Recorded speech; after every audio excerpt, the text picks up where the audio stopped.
Deadspin had a pretty damning story about WWE doctor Chris Amann, or Chris Amann, depending on how you pronounce it. Of course, he is the doctor who just lost in court. He filed a lawsuit against CM Punk and Colt Cabana. Punk and Cabana won that case. They did not have to pay any sort of damages to the doctor.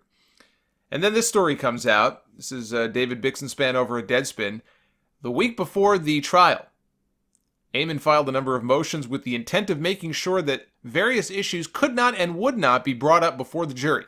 Some of these were sealed, but most were publicly viewable at the computer terminals in the clerk's office of the Cook County Court. One such motion argued that at trial, the defense could not reference Amann's romantic and sexual relationships with then WWE wrestler Jillian Hall, an independent wrestler who wasn't named, who he met at a WWE tryout. So I'm guessing that the mole on Jillian's face, it was love at first sight when he first spotted her. Of course, that was the mole, if you remember, that the boogeyman ate off of her face from that wonderful SmackDown, 2006, 2007 period? Maybe later? That whole period to me is a blur. Not really a big fan. Anyway, the story continues. Dating patients is against a doctor's code of ethics, given the innate power imbalance and potential to cloud one's medical judgment, making this arguably a much more significant offense than anything Punk has accused him of doing in the past. For her part, Jillian Hall has since come out publicly, and she has admitted that yes, they were romantically linked, so she does not deny it. She confirmed it. The WWE put a statement out to Deadspin saying only, "We were not aware of this." We were not aware of this. We are investigating the matter and will determine if any action is warranted. Now, if you remember from the whole Enzo Amore debacle, although Enzo will deny this, he will deny that he knew that he was under investigation. He found out like everybody else did. But there are others who suggest that one of the reasons WWE was so quick to get rid of him was they were caught off guard. And were of the impression that Enzo was aware that he was under investigation for, these rape allegations, and that he didn't clue the company in. He did not give them a heads up. He did not warn them ahead of time. And so they did not take that very kindly, and that was one of the reasons that they fired him. Now, we don't know for sure. WWE has not said for sure one way or the other exactly why he was fired. But if it's true, then we can deduce from this that WWE, one thing they don't like is being caught flat-footed by their employees when it comes to negative stories, negative publicity. It's not something that they like.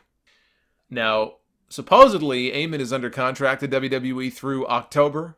I have a feeling that he may be seeking employment elsewhere when his contract runs out.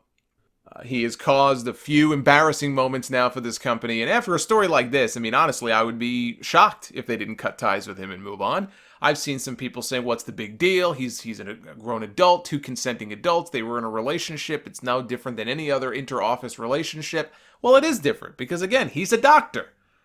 And for all the issues raised in the article, as far as conflicts and, things that could arise from having a doctor dating their patient who's a wrestler, and all the stories about wrestlers getting prescriptions from doctors and all sorts of, there could be all sorts of complications from this. But to me, it isn't even so much the issue of Amann and Jillian Hall.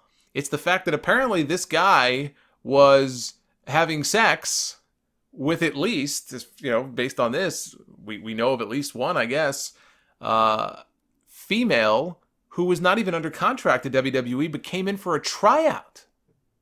So it's bad enough to have a doctor who, and it comes out that, the WWE's resident doctor is dating one of the wrestlers, and, gee, I wonder what kind of conflict that could, that could promote.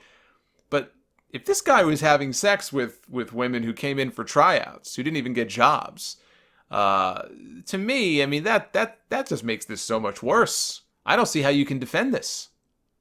I really don't see how this can be defended here. And certainly if I'm WWE, I just cut ties with this guy, wash my hands of it, and move on. Whether that means they fire him, whether that means if his contract is up in October, they just let it expire. Maybe it'd be a lot cleaner, like a cleaner break if they just did that. But my gut tells me that this doctor is not long for this company.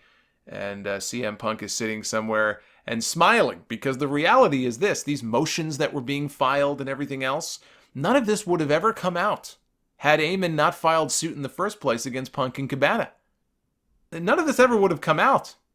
This would not be public knowledge. This would not be a Deadspin story right now, were it not for him filing a lawsuit in the first place.